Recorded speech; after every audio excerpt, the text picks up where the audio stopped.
Mama used to tell me, same thing, new name, and I've been thinking about that lately with when we started talking about organic farming, organic gardening. My mama and I would laugh and say, hey, yep, that's what we used to call poor dirt farmers. Some of the techniques that we used way back then when I was growing up, we did because we were working with the land and because we didn't have a lot of money to buy those newfangled fertilization stuff.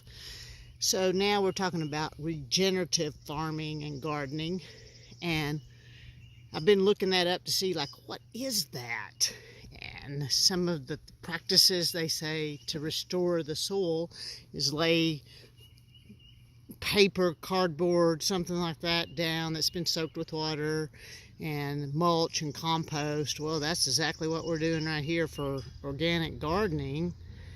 So, and part of what I've always done is this landscape paper. I make sure I use some that's biodegradable, and then eventually I'll pull that up, let that mulch and soil that's compost that's made some soil go back down into the ground. I'll cover it again and start the process over, just to continually make the dirt system work well.